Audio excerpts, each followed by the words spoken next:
In this crazy and hectic world that we live in today, one of the greatest things we can do with each other is have conversation. Join me and Rock Solid Community Church on this journey as we sit down with groups of people, with individuals. We hear testimonies, we hear stories, and we talk about the things that have taken place in their lives and the things that are taking place today. Join me as we sit down together, we have conversation, and we pull up a chair. What's going on, guys? So welcome back to another edition of Pull Up a Chair. I'm here with three old buddies of mine. Of course, Brett Irvin, grew up with him. He's one of my best friends growing up, and so not only am I going to get to share some conversation with him, but also two friends that I got to meet through Brett when he was at App State. And many of you guys, you might recognize them and know them. They're from the upstate. They're kind of close to each other. They're actually brothers, Trey Elder and Blake Elder. And so they all grew up playing the game of football. Unfortunately, it was a fierce rivalry with each other, Burns and Gaffney, growing up. But they all came together and they played their college years at App State. So today, I have the privilege of paying them a lot of money to get them to come on Pull Up a Chair today. So welcome, guys. Y'all good? Everything feeling good? We good? It's okay. I told them, I said, we might get 40 views off this, so it really is not a big deal. But anyway, that's what I want to do. As we get ready to get going today, the reason I think this is so neat and so cool is because we're all old, ugly, and married, and you know what, we've been through a lot. So guess what, man? We get to share some wisdom with people today. So we've still got a lot to figure out, but I want to do this as we get started. Y'all know me. I'm going to start with Trey. Trey, you're going to tell us a little bit about yourself. Brief intro. We'll go from Trey to Brett and Blake. So start with you, Trey. Yeah, so my name is Trey Elder. I'm about 37, I'll be now. Close. So getting old, but Blake and I grew up in the upstate of South Carolina. We actually lived in Woodruff. Our mother worked in District 5 where Burns is and drove a school bus. And so we went to school in District 5, began playing ball at a young age, baseball, football, church basketball. I was terrible at basketball. And then I fell in love with football. My high school coach, Coach Bentley, he was one of those guys that just believed in me and gave me an opportunity. And so we went to Burns, and after that, went to Appalachian State and had a great time being a part of some great teams there, some great people. And after that, I spent the better part of 10 years coaching. And then at App State at Western Carolina, then as the head coach at Woodruff High School, and then at North Greenville for a year. And my wife and I got pregnant with our first child, and priorities kind of changed a little bit for us. And so I've been at my current job since I got out of coaching at ESS Industrial, and enjoying that. I've got two girls. Annie Ruth is 4, and Marlo is 8 months now. And my wife Kelsey, we've been married for 5, almost 6 years. Wow. Flies by. Yeah. Flies by. All right, next up, Mr. Brett. Many of y'all know Brett. Yeah, y'all might know me. Brett Irvin, lived in Gaffney my whole life. Played football, Gaffney High School. Went to college at State, where I met these two fellas. We had a great time. Just always talked about Burns Gaffney, that rivalry. They always got on me, talking about the G, how good Gaffney was. Had to rep for the hometown, But y'all know Farley, and we got 3 kids, and work in law enforcement. Life's good. Life's good. Blake. Yeah, Blake Elder, my wife Reagan. We have a little son named Madison. He's 14 months old. It's a little over a year running around. Got one on the way. We're doing June with boy number 2. So we're going to have 2 boys 18 months apart, have a lot of fun with that. But yeah, I grew up upstate of South Carolina, familiar with a lot of football tradition in upstate of South Carolina. So I knew of Brett before we met at App State and played together in kind of the Gaffney championship pedigree with what we had experienced with those runs at Burns too. It's a good combination to bring to App and to experience championships there.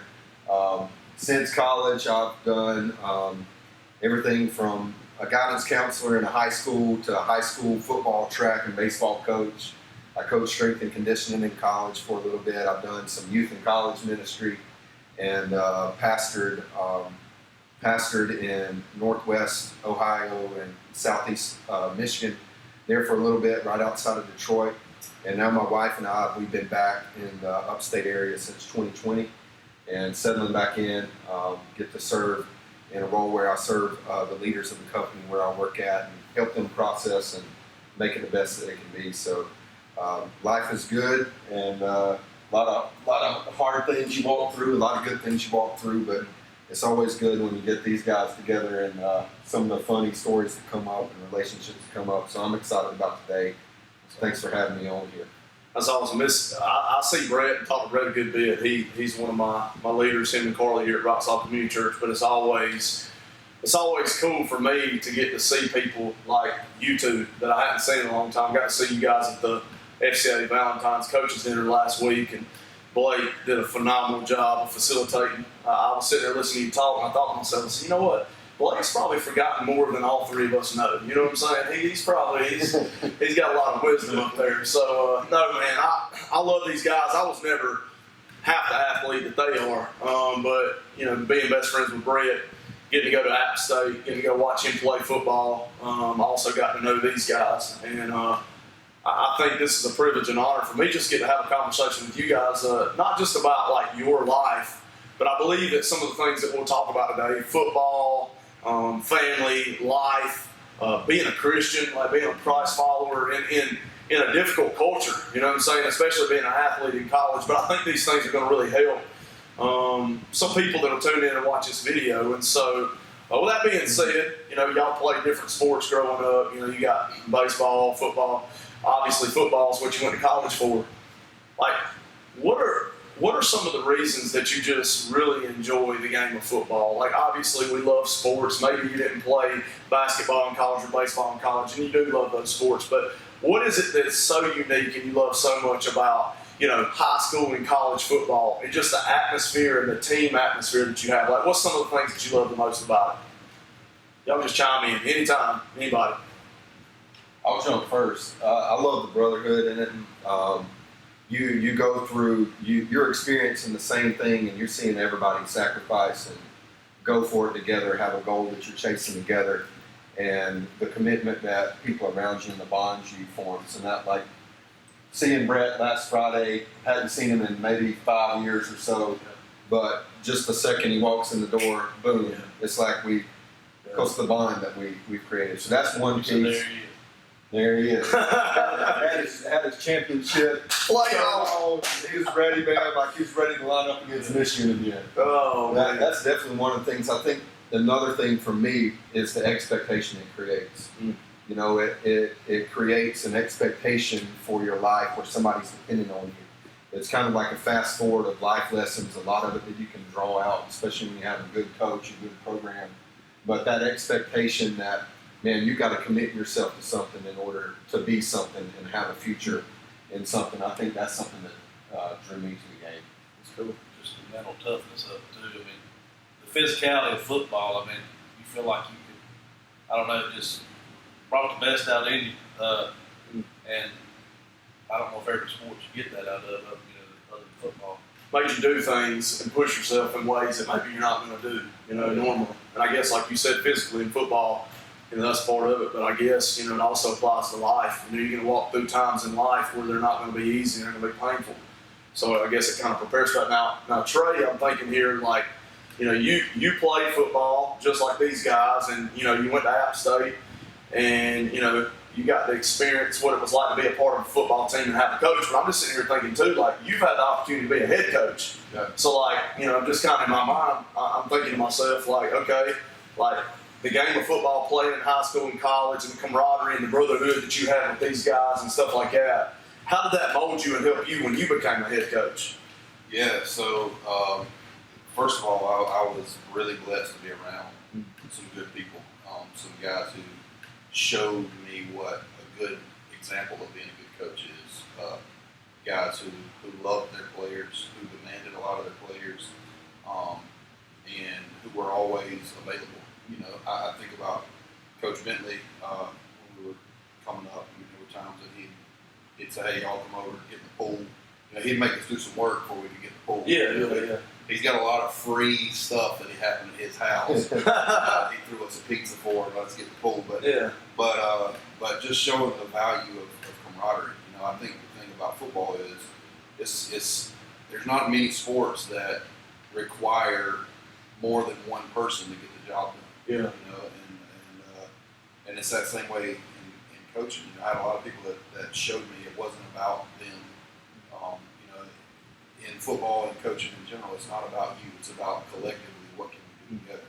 Yeah. You know, we used to talk a lot while we were coaching. There's an African proverb that says, "If you want to go fast, go alone. If you want to go far, go together." Yeah. And I think that's the beautiful thing about football. You know, you learn some things about yourself that maybe you didn't know you had inside of you because of what it requires of you, the training that it requires of you, the time that it requires of you, the study that it requires of you, especially as a coach. Now, I wish that I would have studied more as a player. Some of those dorm DVDs they gave us, that ended up on the dash of the car. So y'all didn't have Huddle back then, is what you're saying? No, we had Yeah. VHSs, DVDs. Yeah. But to be good, it requires a lot of you.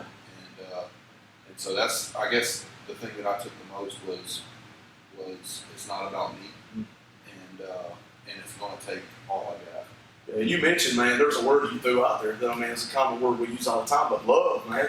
Like love. I mean, you know, you guys, even not seeing each other for so long, you know, obviously I didn't play with you guys. I'm friends with y'all, but I didn't play with y'all. But you can just see when you've been a part of a team, man, there's love. You know what I'm saying? Like you love each other. You deeply are invested for this common goal and common cause. And so, you know, what people don't know, we joked around earlier. We went to Daddy Joe's. We should have took the camera with us to Daddy Joe's because we've been had about an hour and a half pre-game. We would have looked We like had a good slimmer. look. We would have looked like slimmer then too. But no, we joked and said, I mean, we could probably have 3 different episodes on here because of all the different stories and things we had. But, you know, I think about, you know, all the stories and obviously all the moments and the memories that you guys have shared together. I had this question, so think about this. When and what was it like when you 3 first met and got to know each other out? Like when y'all first kind of got to know each other, it can be a funny story. It can be like, what's some of the first memories you guys have of getting to know each other at App State? Like whole place, we just opened the door and came running at each other. So my first like vivid memory of Brett. Every Friday morning, everybody who's ever played at App State probably, while I was playing in Cincinnati, has heard the story of me every time we ran. I threw up every time we ran. And I throw up on game day. That's just what you did. Yeah, there's pictures on the internet of a stream of blood from my mouth to the ground. So Brett and I probably hated running about the same. But my first vivid memory of Brett, on Friday mornings, we would have our toughest run. And Brett, man, after the run was over on Thursday mornings and the lift was over, it started with Brett on the Thursday after we finished. He was already thinking about what we were going to do on Friday mornings and talking about how hard it was going to be. And he used to say, "Man, we didn't have to do this at the G, man. At the G, we just lined up, put our helmet on, and went and played." Changed a little bit. Yeah, that's funny.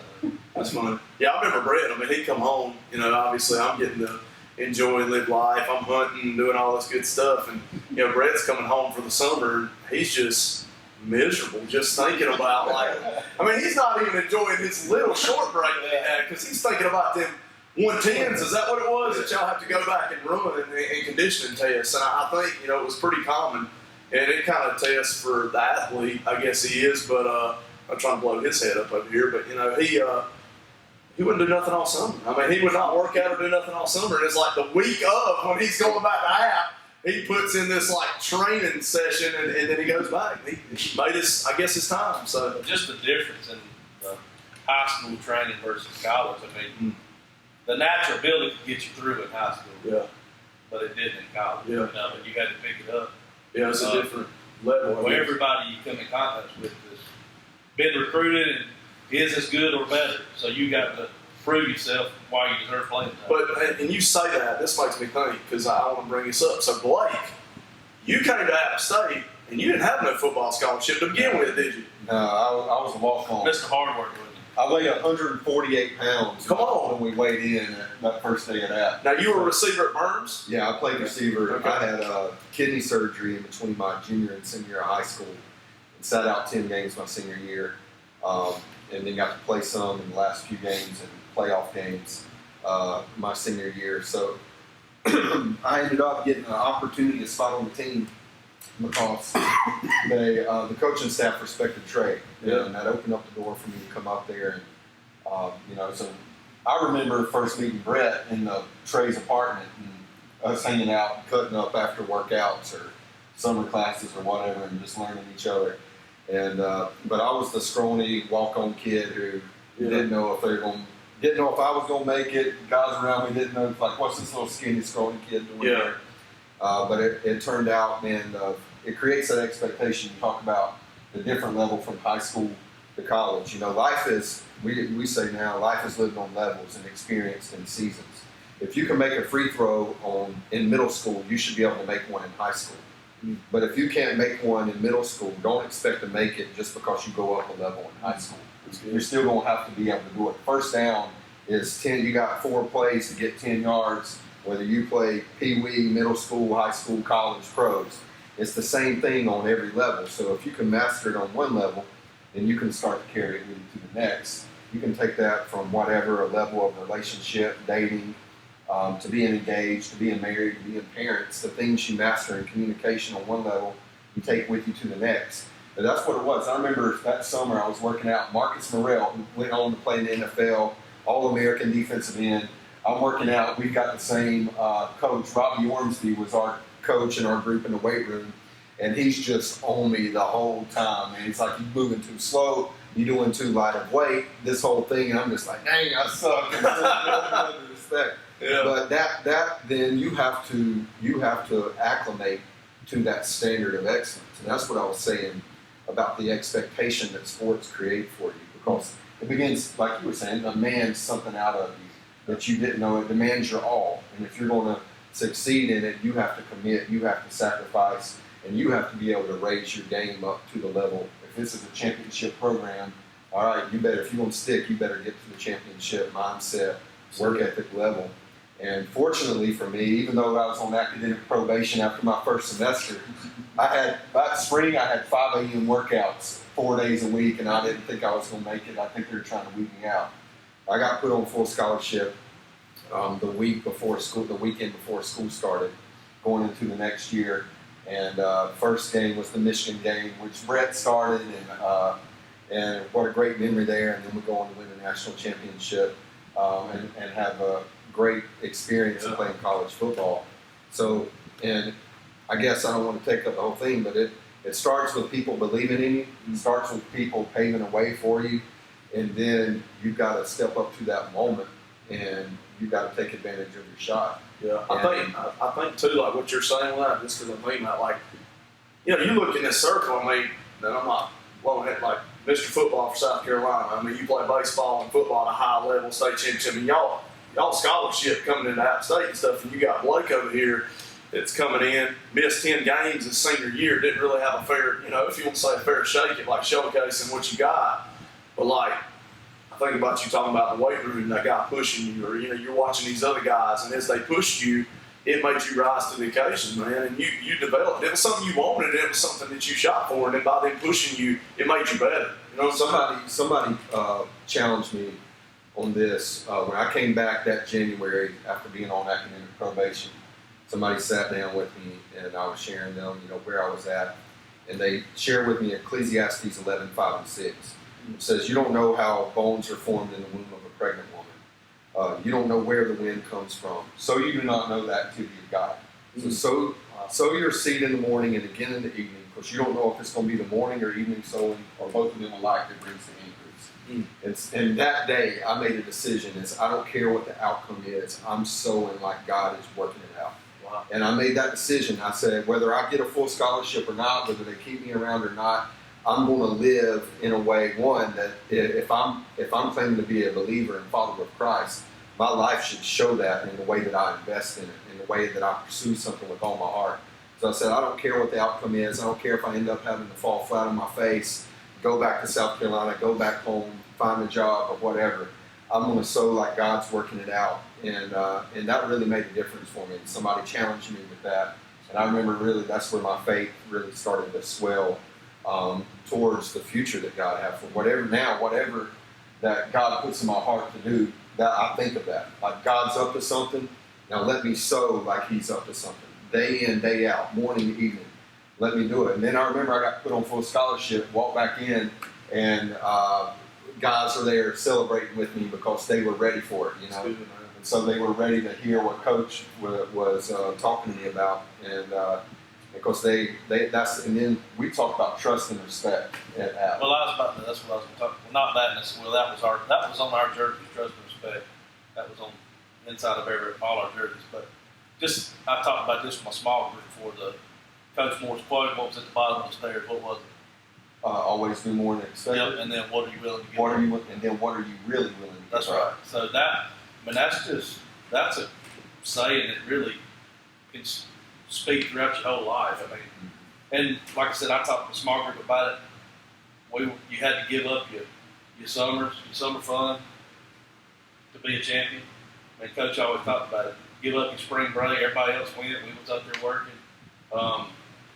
It just pretty much you voted 100% in football, and you had to give up the rest of your.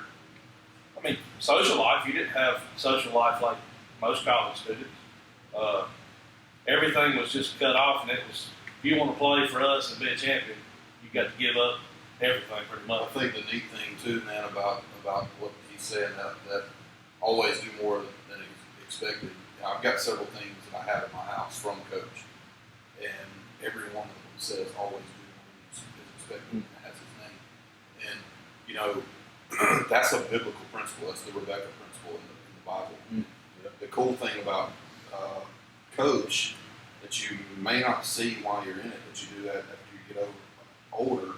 He lived it, man, and it wasn't like he came out there and preached at us every day or read a Bible verse to us and said, "Hey, you got to do this."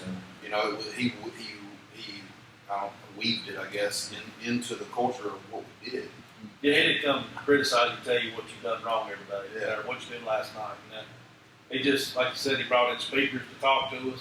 He talked to us, tell them about what it does, the little Bible he's got. Yeah, he gave us it would be a book of Psalms and Proverbs, and it's basically breaks the Psalms and Proverbs down where you can read through them every month of the year. And so it might have 5 or 6 Psalms on day one, and then one proverb. You know, so you read through it. And he he would get each player that came through the program a book with their name inscribed on the front of it. He'd write a little note about before you see the face of man, make sure you see the face of the king. And that was something that he didn't drive it through your throats. It was just something, hey, I want you to have this, and I want you to consider building that. You said something, Trey, earlier too about football being such a selfless thing. Like that's the thing. It's not about me. And I think about your journey. And, you know, as we're sitting here, we were talking earlier at Daddy Joe's about Brett paving the way for Trey to score a touchdown at the national championship in 2007. And Brett used to say, "Follow me, I'll take you to the promised land." So he was Moses splitting the Red Sea through there. But he used to say that our runners, our quarterbacks and running backs.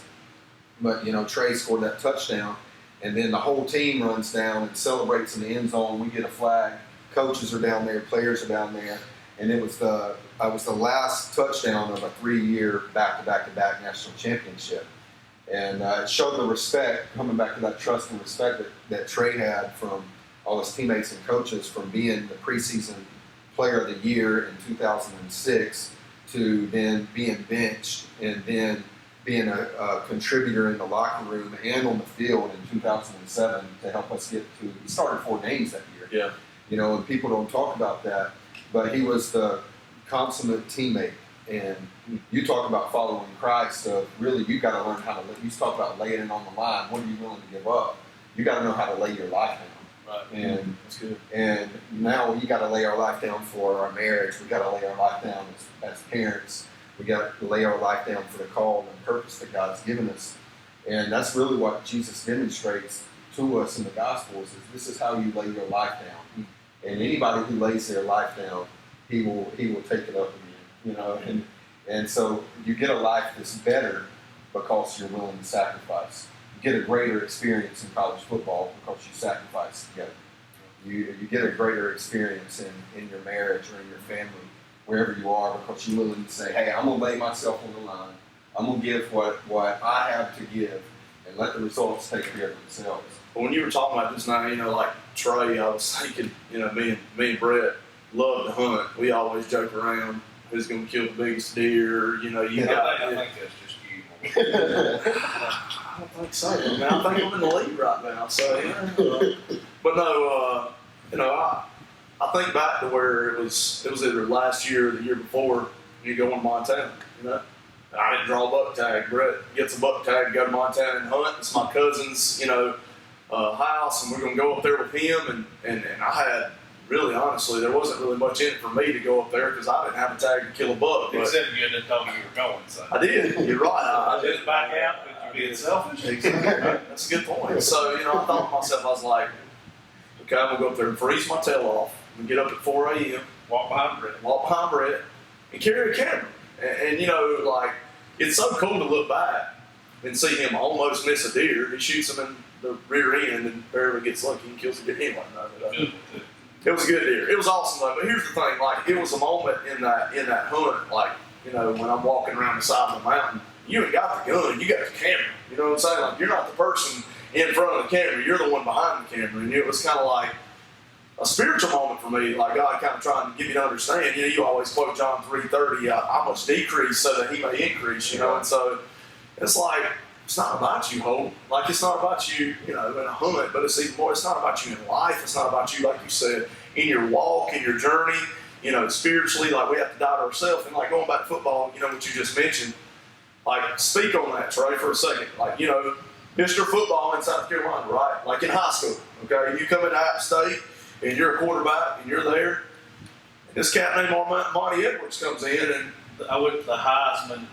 Armani was the Heisman Trophy winner of Division I FCS football. yeah. Twice. Yeah. So he's playing behind the stud. Yeah, he is a stud. So, but here's the thing, like, let's think about this. Like, Trey comes in, I mean, all you've known is success. Like, you are the starter. Like, you're a starter. And so now, all of a sudden, it shifts a little bit. And like Blake said, you know, you played 4 games, but it's that transition, and you realize, like, hey, I've got a different role now. You know what I'm saying? Like, there's a different role now. Granted, Armani could break his leg, and I'm going to come in and play quarterback, or, you know, I might start this game. But, like, what's that like? Because, you know, here's the thing. I see all. He could have entered the transfer portal these days. Well, yeah. Well, and that's what I was going to say. I see it today. Like, you know, as an FCA area rep, I see so much, man. And it's easy because look, every single one of us can be selfish. Like, we're self-centered. To the core, we're sinful people, you know. But, like, I see so many athletes today. All they care about is their highlight videos. All they care about is, like, Mark Viz, you know, shout out Mark Viz. But anyway, so, you know, getting on there and making them look good, like, speak on what it means and what really helped you say, hey, man, like, whatever I'm called to do, I'm going to do it, and I'm going to lead effectively in that. Yeah. So honestly, I got a lot going through my mind right now about that scenario, and what I was able to do there when I did get benched. And my first reaction wasn't good.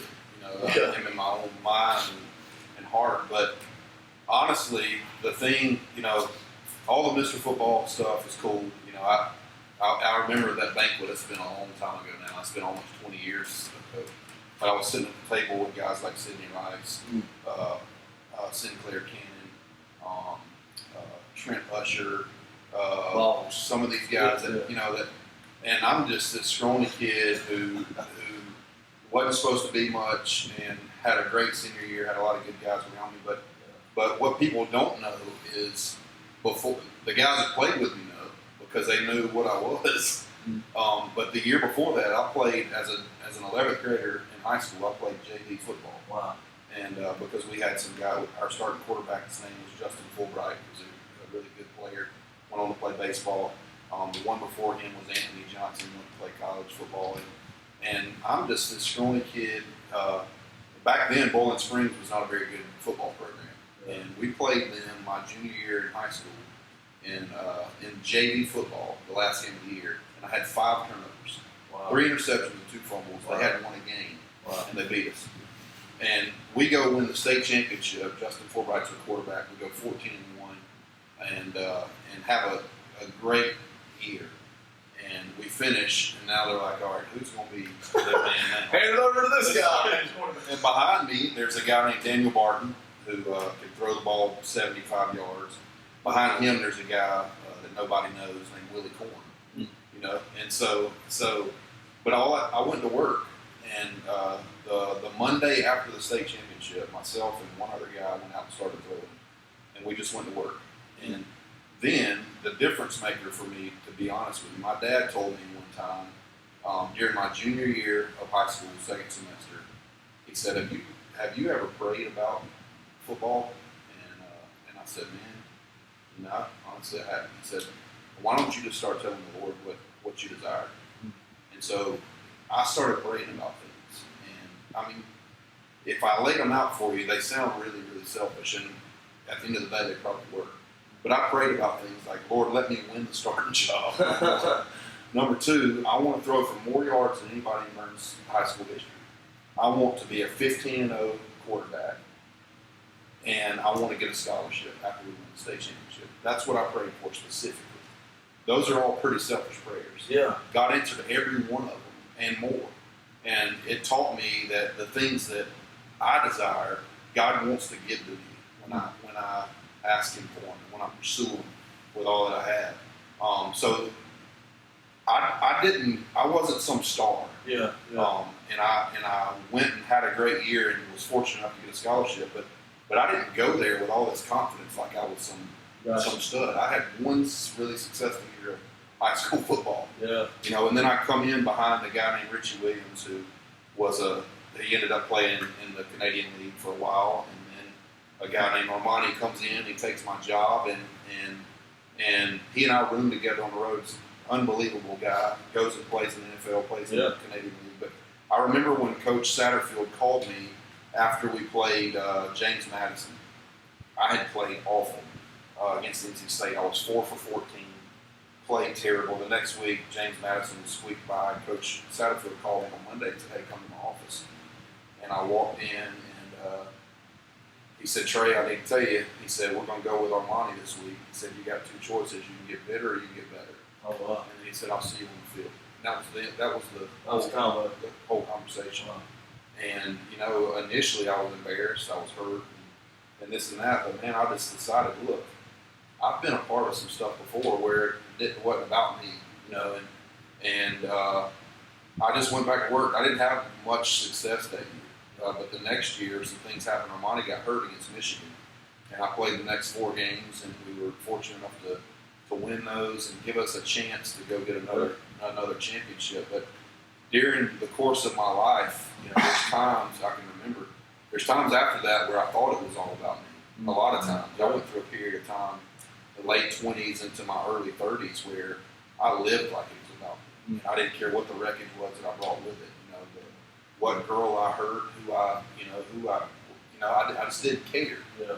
And but the good thing about life is, Blake says it all the time, life is not a snapshot, it's a motion picture.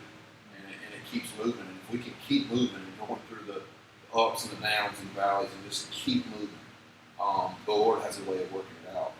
And so I know that's a lot. No, that's good, man. That's good. I kind of want to, speaking of what you just said, you know, in transition, I like that. You need to be bitter and be better. I like that. That's good. You know, thinking about you guys leaving high school, going to college, having to really grow up a lot when it comes to sports and having to really, obviously learn a whole lot when it comes to college football. We're sitting in this circle and we can flash, and talk about, winning football games and, hey, I did this, I did that. But the coolest thing about me getting to sit with these guys today is know that they've got, a victory that is greater than all things, and that's in Jesus Christ, right? So, knowing that you guys love Jesus with all your heart and that's the foundation of your life now. Like, we do struggle with being selfish at times, but we understand and realize that, we follow a supreme Savior who came to this earth and was selfless, right? So I think about that. So for college, like, you go through college and you're in that college life and you're playing those sports, and now you're into, adulthood, so to speak, and, you've grown a lot, you've repented a lot, you've really came to a place where you understand what it's like to have a relationship with Jesus. What's kind of some things that you think about when it comes down to speaking on, like, your journey in your walk with Jesus, like what that's looked like through college to now, and then also, what could you share to some young people right now that are in college where you're at, that maybe you could shed some light on some things that maybe they might help them right now if they're trying to be Christ followers, they're trying to live for Jesus, and they're trying to do the right things. But obviously, it is a tough day and time to really stand up and do that. What's some things y'all think about when it comes to y'all's walk and y'all's journey with Jesus through college, through football, and through adulthood today? I'll start first and be simple. He wants to spend time with you. That's good. And I think in any relationship, like, I think about my relationship with my daughter. The biggest thing for me understanding more, I don't think we'll ever grasp fully until we get to heaven, the love of Christ. Yeah. But the biggest thing that has helped me understand more of the love that He has for us is my children. Because there's something about the moment you hold a child for the first time and you've never met them before, and there's just love that you have. It's unexplainable.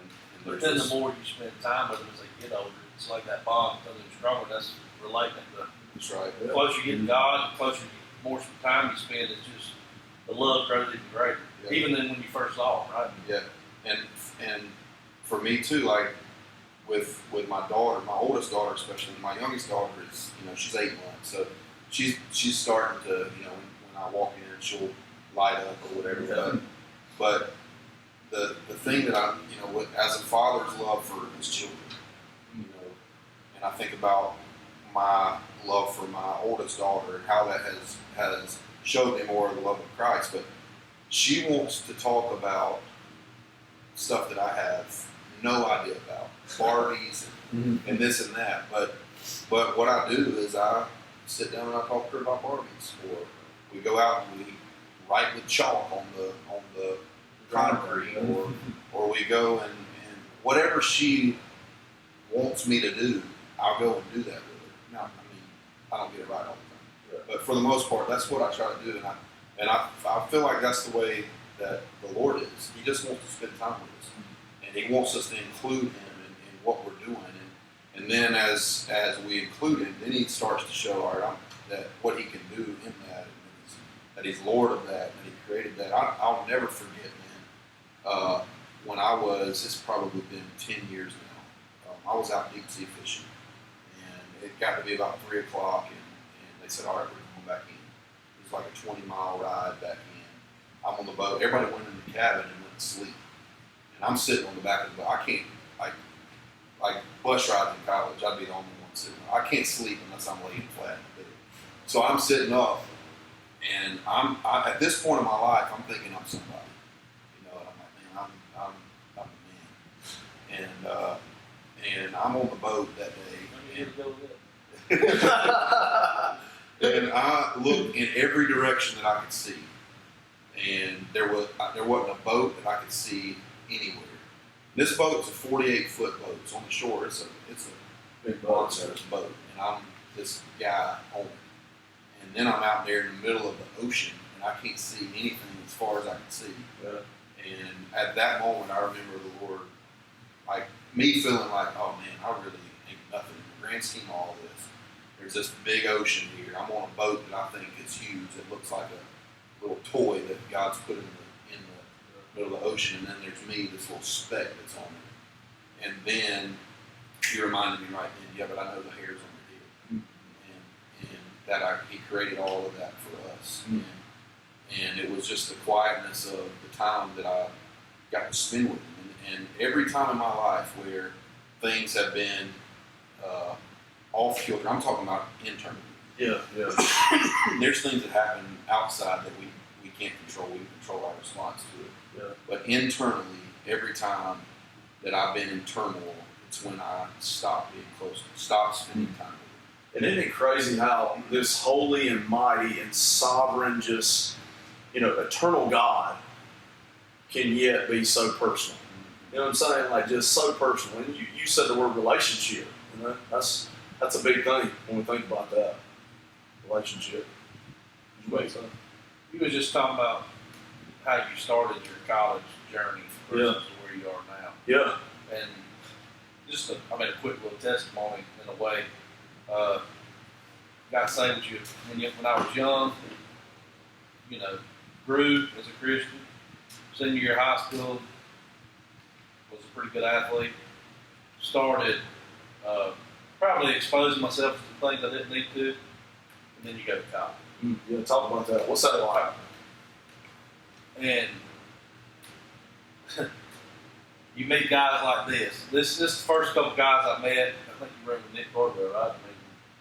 And I started it to trying to surround myself. I said, I'm going to go here and meet some good guys and join FCA and be a good guy. Be a good Christian guy on the football team. And I'm like, I started out like that. I was going to FCA and went to church on Sunday, hanging out with good guys.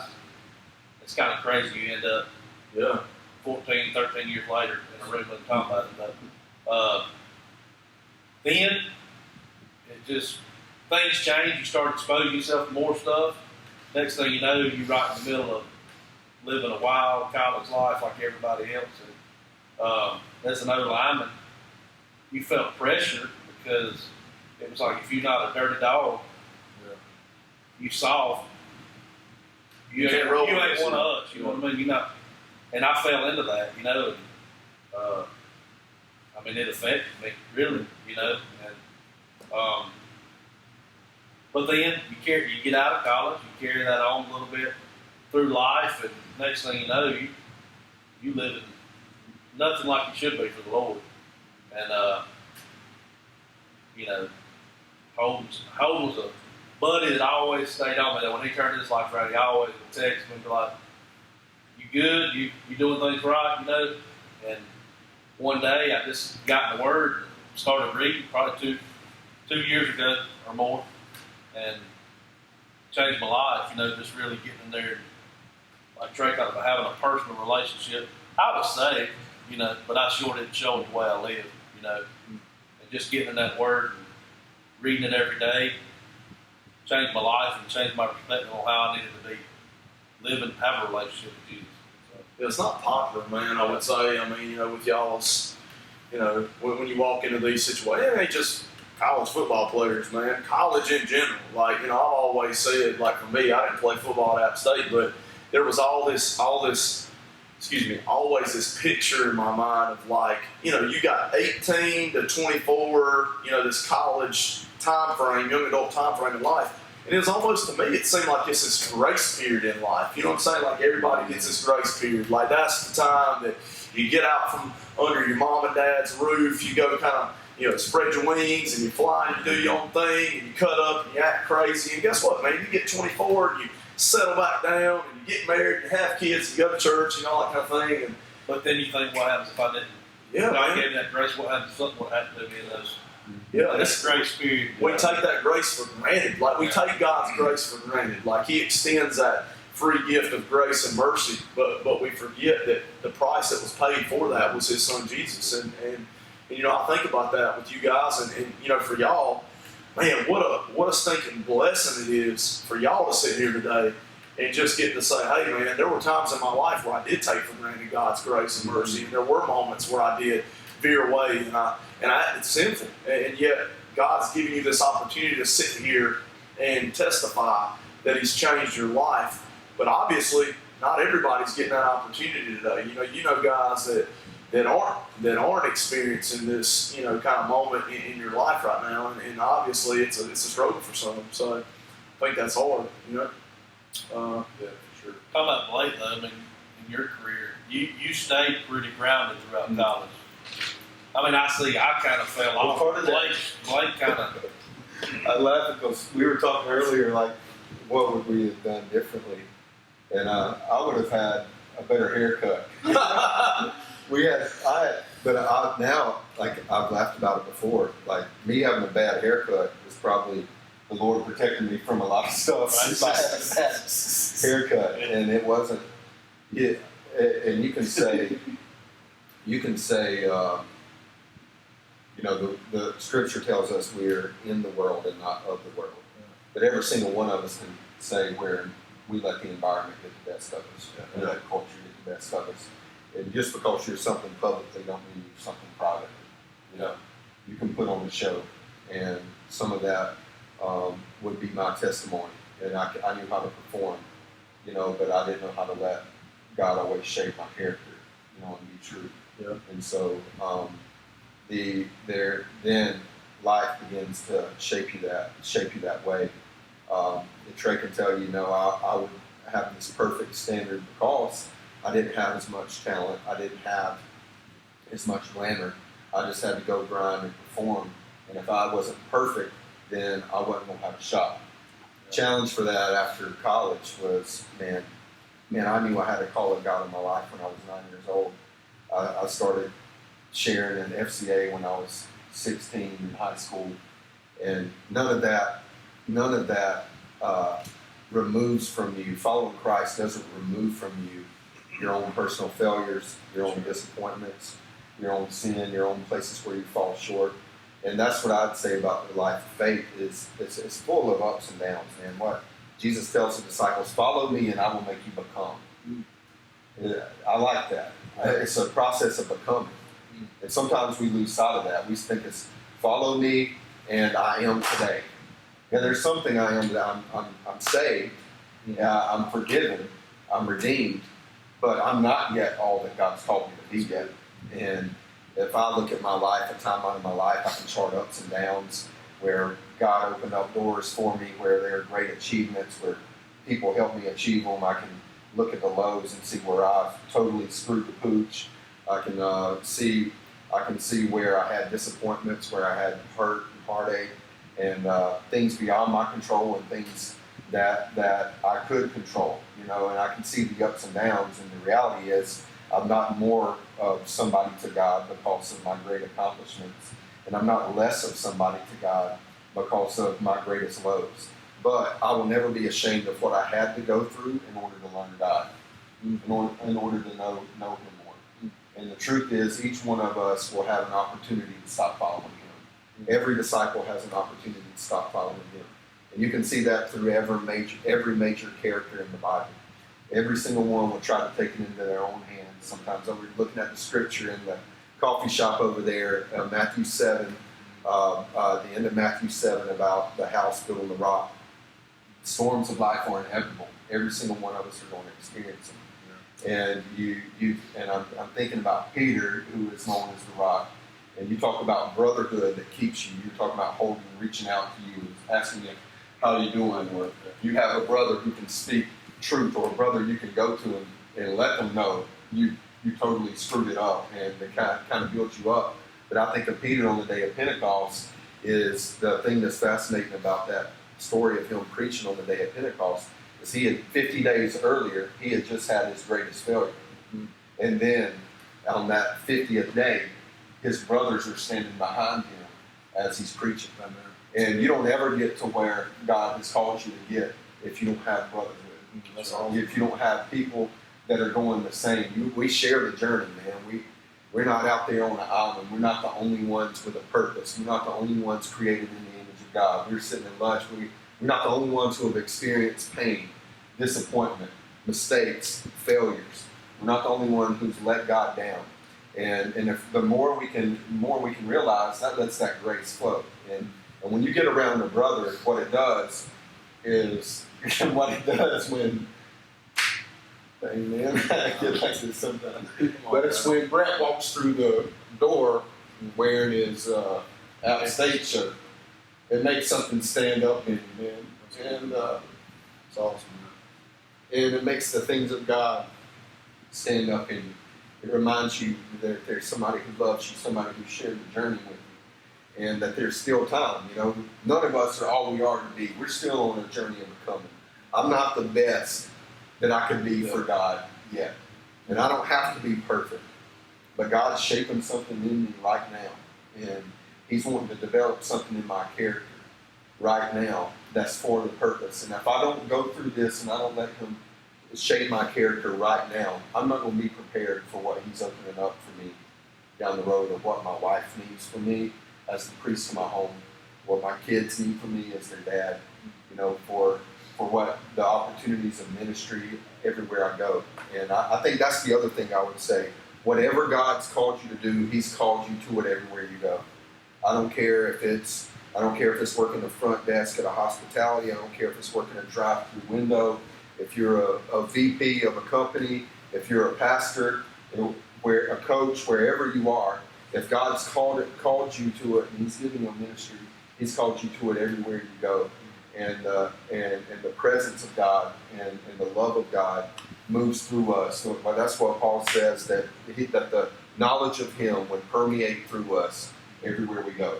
And you know, we don't have to have a microphone, or, you know, I guess that would be my encouragement to whoever is listening today, is that what God's called you to do is unique. You can be have individuality and uniqueness, and, you know, a variety of gifts, a variety of ministries, a variety of effects, but the same Spirit.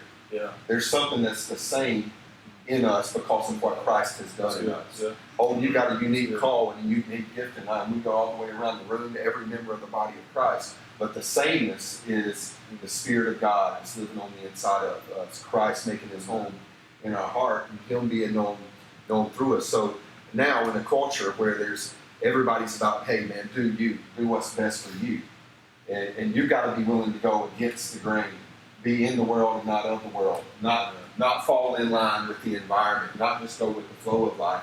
You say, you know what, I'm not going to do me today. There's something greater than me that I can live for. There's something greater than me that I can start to open up for somebody around me. And that's the lesson that we learn, like we're talking about in football, of what are you willing to give up? You know, what are you doing more than is expected? If I'm thinking about me, I can't do that. And I guess I'm rambling a little bit, but my last thing would be, like, you got an opponent. We saw a picture of Brett coming around towards a Furman player ready to piece his man. I was about to tear him. So you got your competition, right, of what comes against you in football. But man, for me, the competition now is, here's what's working against us. The enemy, the devil, he wants to destroy us. He wants to see ourselves as anything but a son or daughter of God, and he'll do whatever he can do to convince us of that. My own flesh is what I'm competing against. My flesh gets in the way so much of me living the life that God has called me, but He wants to transform my flesh. And then the world. You got the world system that you live in that's your enemy every day. But, you know, so that's what you're competing against. And all that wants to exalt something other than Christ in your life.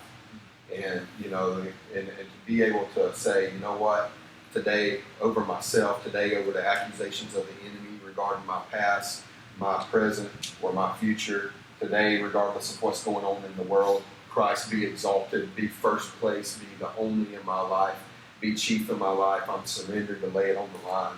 And then God begins to unfold the rest of it. And I think those would be my encouragement from my experience and my faith journey. There's enough reasons to quit and stop. But if you understand that you're becoming, you understand that it's a journey, you need brothers, and it's about exalting Christ in every facet of life, then God gets the glory, and that's what it's all about anyway. Man, that's good. That's what I love. That's real good. I was thinking, no, I'm not going to try to say that. But I was thinking, holding something you said a while ago, you know, and Blake hit on it. We've all hit on it, and we, you know, you said something that some people don't have those brothers to help you. And I was thinking when you said that, specifically, there's some brothers that I know that maybe we played with or have been around, or we can all think of brothers, people that we've been in the battle with in some way or another, who may right now feel like, man, there's no way God would want me back. That He, after all I've done, after how many times I've spit in His face, and I'm wallowing in this mud, and I just, there's somebody out there who has made it this far in this video or in this podcast, and who needs to hear, there's nowhere that you are, no place you can go, that the love of God can't reach you. Yeah, so good. That's the case he wouldn't want us back. No. And you think, there's time, perception of myself or Blake or Brett or you at times has been, man, they got it together, and which is completely wrong. And there's times in my life where if somebody wanted to have exposed where I was in that time, my world could have crumbled, and should have. But by the grace of God, and then He's able to forgive me from that, and heal that, and restore that, and there's somebody there now who thinks, man, these guys, they got it together, but He holds us together. Yeah, man. When you think about that story, we talk about brothers and fathers and sons, and the story of the Bible, the prodigal son, and where he runs back in his rags and goes and feast. It's awesome. I think about this verse. I shared it with you guys, and this has been an important verse for me. Understanding, God's love for us. And we're going to wrap this thing. We're going to land this plane here in just a second. I want to read it to you. It's Philippians 1:6. It says, "And I am certain that God, who began the good work within you, will continue His work until it is finally finished on the day when Christ Jesus returns." So when it says He started this good work in you, like the gospel, the good news, salvation, He has taken your crusty, sinful heart and He has transformed it, and He has claimed you as His child. And every single day, He's continually doing a work in us, right? Like we are continually, every single day, we're waking up. We're trying to be more like Christ, that expensive word called sanctification, which means to be more like Christ. But you're gradually every day, you're becoming more like Him, and you're constantly being molded into who He wants you to be. And I just think about us. I think about our life, and I think about growing up in great Christian homes. I mean, we're blessed with that, man. Every single one of us, and going to college and messing up everybody, different levels, different ways. I mean, but understanding and knowing that, man, there is a God and there's a Savior that loves us, and we do want to trust in Him. We don't want to follow Him. And you hit on it, Trace, dude, we can't never be too far gone from Him. He can constantly continue to mold us and use us. But it was a big point in my life, and you shared the story, the prodigal son. In verse 17 in chapter 15, it says in a phrase, he came to himself. Yeah. And then you jump down to verse 20, and what's it say? He came to his father.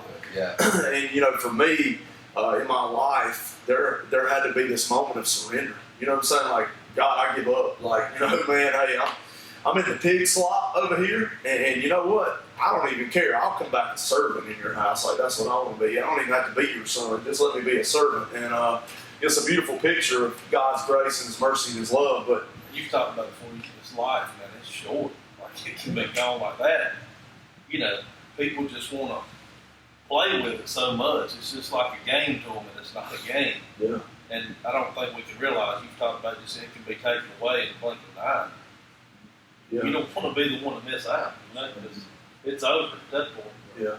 This conversation, for me, it's cool. I didn't play football that. Went down there I know you guys, It's just cool, man. This is a picture of restoration in a sense. You know what I'm saying? And how God is constantly, restoring us and allowing us to be redeemed by Him and through Him. And also it takes repentance. It takes us actively saying, God, this is sin that's active in my life, and I need your help to turn from this and go the other way. And so I just want you guys to know how awesome it is for me to get to go to Daddy Joe's and cut up with y'all and get to hear y'all I just like to be a fly on the wall because, as much as I've gotten to know you guys, I know that y'all's relationship through the game of football has really molded and shaped you, but the real celebration today is y'all's relationship through Jesus Christ has been able to, draw y'all closer together as brothers in Christ. And so, kind of landing the plane and closing out today, y'all said a lot of good things. I mean, we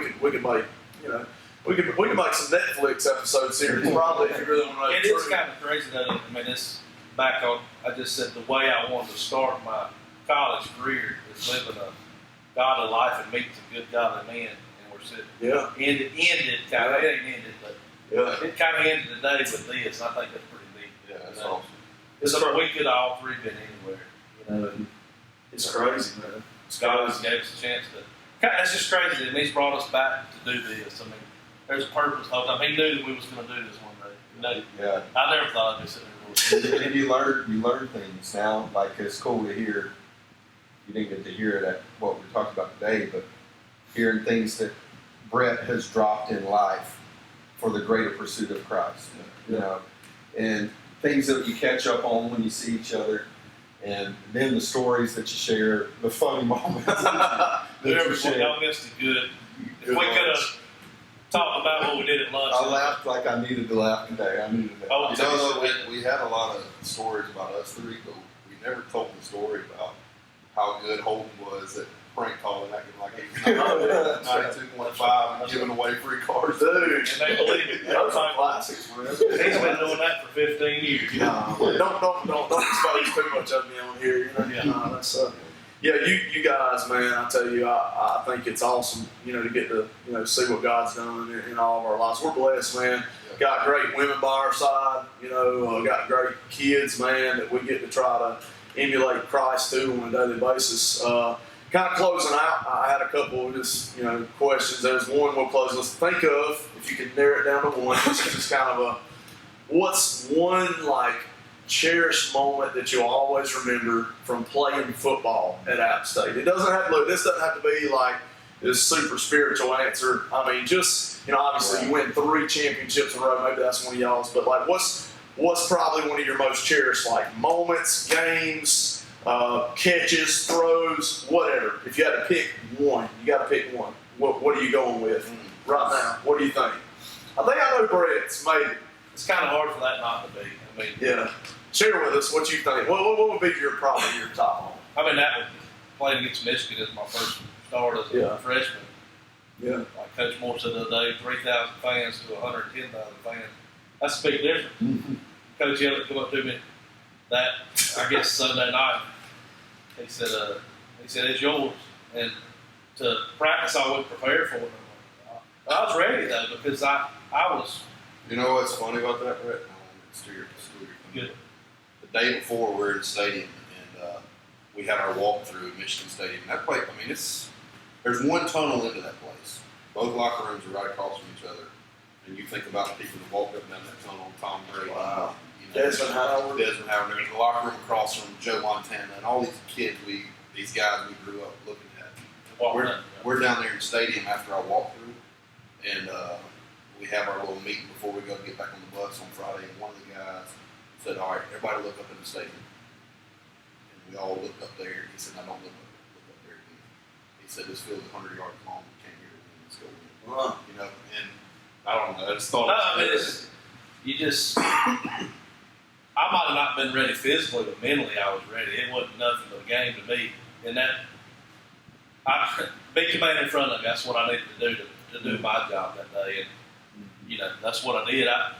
It was cool and playing out in front of the crowd, but really, I mean, as a team and the way we prepared, that wasn't nothing to us. And that's what's crazy. I mean, nobody would, Coach Moore always said, he said, nobody will outwork you. He said, if you line them up against the wall and line our team up against the wall, they'd pick that team every day. Because we didn't look the part. We looked like a bunch of, I don't even know what we looked like. I mean, our lineman's 6 foot, we got some big ones, but I'm 6 foot and then their center 6'4", so. But we had heart. And what was okay, I know you played at, Boone, North Carolina a whole lot, but was it the loudest atmosphere you've ever been in? Was it that loud? I mean, no. It wasn't very loud. It wasn't. I think Trey went to this game. Montana was It's the loudest game I've ever played. The one in the snow that y'all lost there. At the, They got You couldn't 25,000 fans. Michigan got 110. Montana was louder. We're yelling at each Really? other, sitting this close In the to each stadium. other. I was in the stands that day, freezing. But the sideline, they say this is the stadium. I mean, where the stadium starts. The field starts about right behind where you are. I mean, it's Oh, you're right on top of and it's a bowl. Wow. And at halftime, none of them have shirts on. At halftime, they all go back outside. It's like 8 degrees and snowing. They go back outside and sit by the fire for a little bit. And they Probably drinking fifth of liquor and they go back in. Yeah. Well, LSU would have been loud. Trey probably got their loud. We played them in the Hurricane, so we on that morning. we got them on the Hurricane, so they had a different time change that wasn't sold out. But the training call on night game, it was pretty loud, right? 2005. NC State was as loud as. It was loud. I'm with you. Even as a player, You don't think as a that, coach, Montana was the loudest that I God, that's crazy, man. Montana. And Florida, we played Florida. Well- Those are your top 5 loudest stadiums. Some of them. Yeah, It don't. You got a little Division I school over here that's that's crazy. say, wow. I remember watching that, man, on TV, that Montana game, snow. Was it Quick, the receiver at the very end? Yeah. Great receiver, too, man. We should have made it for that one. We should have made it that God, I remember watching that game. I was like, well, I was watching Michigan game, too, man. That was crazy. What was your one moment? Yeah. Man, I'm thinking you got like There's a bunch. cool things for you, but the thing that sticks with me are the Thursday night, the Friday night, and the Saturday right before kickoff in the locker room. You know, I can remember Friday night pregame meal and just hearing the forks tinkling the plate, you know, and something about everybody's mindset being pointed in the same direction. Thursday we do a locked door meeting with just the team, and it might only last 5 minutes, but having that set of all of your intention set towards being what you need to be for your teammates and trying to be a champion that day, you know, and all of your energy and focus concentrated that. A lot of people have different stuff before games, but in that last little bit before games on Saturdays, I used to love the silence. I used to love to have to listen to my own thoughts and step out on the field anyway with my teammates where you don't know what the outcome's going to be, but you prepared yourself and you're ready to go, like Brett said, beat the man in front of you. And so let me go see if I got what it takes today with these And it was guys. expected. Yeah. I mean, it was expected. That is crazy. You start thinking about the performance. I mean, it was expected. You go out there and get your mind right. You eat. Ain't no cutting up. You know, it's game time. What you got? What's yours? Yeah. So mine's probably not a moment, but it's a saying. They're talking about these pregame Y'all videos. done made me look bad. I thought we was talking about a ball. No, I can share more. I got moments. I could share Dude. like the touchdown run in 2007 in the national championship game, my last ever touchdown run. Personally, I don't know if there's a better moment. in Like my the kind life. of just close But the it. thing When you that got your Furman game and all that too, to take them to the national championship. Yeah. the thing that I think about though now still, and I didn't, and I think man, in my life in general, it's hard for me to appreciate the now. I'm always thinking about the next, Yeah. and I think back to some things in those moments that I wish I would have grasped onto then in the now. But at those pregame meals, there's not many times that Coach didn't say, there's only a few times in life that you really get to show your stuff. You know, and in a season, you work, you know when those times are going to come. You know, I got 11 Saturdays that at 3:30, I'm going to get to strap the helmet on, and I'm going to get to go out there with my brothers, and I'm going to get to show my stuff. But I'm working You work all year for I'm working 11 days. 355 for those 11. Yeah. You know, Yeah. and in life, if you think about it, you can boil. If we all think about our 30-something years of life we've lived now, there's been a few moments in our life if we thought, man, that was a moment where I really got to show my stuff. Yeah. And we don't, in life, we don't know when the next one's coming. Yeah. I don't know when the next moment that I'm gonna get to really show. And what I'm saying, show what I've worked to be, what I'm trained to be, what's really at the heart of who I am. Yeah. And it's a challenge because then when the opportunity comes, you either gonna show it or you're gonna get exposed. So, And so that's what if I think, that's what I think about a lot when I think about my time in football. I think about there's only a few moments in my life that I really get to show my stuff. What am I going to do with it when it comes? I'll tell you one thing I wish I'd have done better is just you're in college going through it, but you didn't appreciate what you were going through this much. Cause, like I go to Boone now, being out of college. I guess I look more at the negatives, like this is going to be an awful run. Or, I mean, it was tough. I mean, no doubt about it. And there's freshman year, I was like, I don't even know if I want. We should have soaked it up more. Yeah, I mean, you go up to Boone now, Be in the family time, and it's like, man, I was here for 4.5 years. You go in there now just on vacation. I mean, this is awesome. And I lived here, but didn't even realize that I was Flies there. by, You know what I'm too. saying? Mm-hmm. Like you go up on vacation, it's like in all of this place, and I was here, and I almost let it slip. Appreciate it. You know what I mean? Reagan and I say to each other now, in the moment to go the distance. Right. Because, you know, I'm a think ahead now. Like, I'm not a go with the flow person. I want to create the flow. And sometimes that has more, sometimes it's good, and sometimes it's I'm trying to control something, you know? Yeah. But man, if we can be in the moment together and be able to enjoy the moment and say, man, we're in this moment to go the distance. Like, that's what I think of the scripture, Philippians 1:6. He who started a good work in you will bring it to completion. And if I want to be somebody like, you know, I was talking about following the Lord earlier. I want to be somebody that follows the Lord fully, like Caleb. He went the distance. You know, I want to be somebody that gets back up when I fall. I want to go the distance. You know, and if I want to go the distance in my marriage, I want to go the distance as a dad. I want to go the distance in following Christ. And here's the reality of it is that you know, every disciple, if you look at the 12 disciples in the New Testament, or if you look at us now, or anybody else now, we all needed Jesus to go to the cross the same. That's right. Thomas doubted him and was part of the 9 who scattered when the Roman soldiers came to get Jesus in the garden. Peter denied him. Yeah. Judas betrayed him. Yeah. You know, and John was loyal. But even in our best, most loyal days, we still needed Jesus to go to the cross the same. That's it. And so the fact that he went the distance for us, you talk about that he went the distance where we weren't lovable, or we wouldn't have picked us for the all-star Christian team, Yeah. you know, or for the you line us up on the wall and Jesus. Yeah. But he did, because he went the distance for us, and then that power is what gives us to keep going. And some of what we talked about today through our journey, those ups and downs experiences, is his life that encourages us and continues to compel us to keep going forward, and he will bring it to completion. And we still going to those now. There's be plenty more to come, but That's it. That's Yeah, it. I know you're trying to wrap us up, man. This is fun.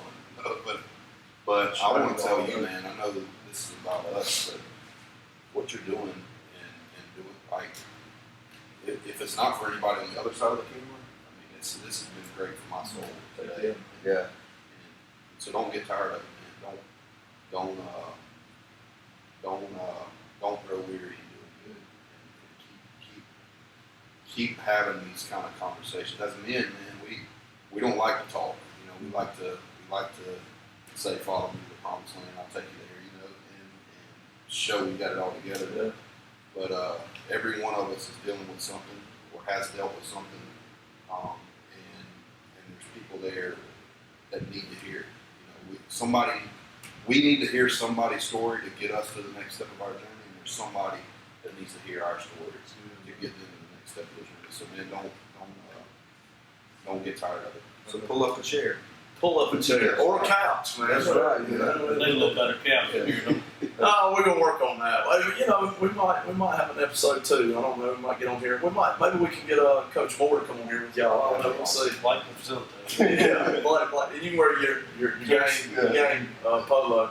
But no, man. Hey, I love you guys. I appreciate it. I definitely value getting to sit here with y'all and hear the stories about that, but also the stories that come from y'all's heart, man. I mean, I think, like you said, this is this is good. I mean, whether one person watches it or 1,001 people watch it, it really doesn't matter because this is something that is really beneficial, not just to all y'all, but to me as well. So, love you guys.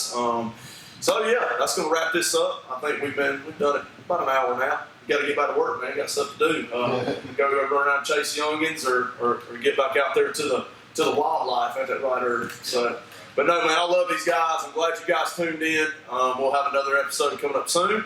But thank you guys for checking out this episode. Share it with some people. Come to our channel. We'll have more in the future. Love you guys. Have a good one.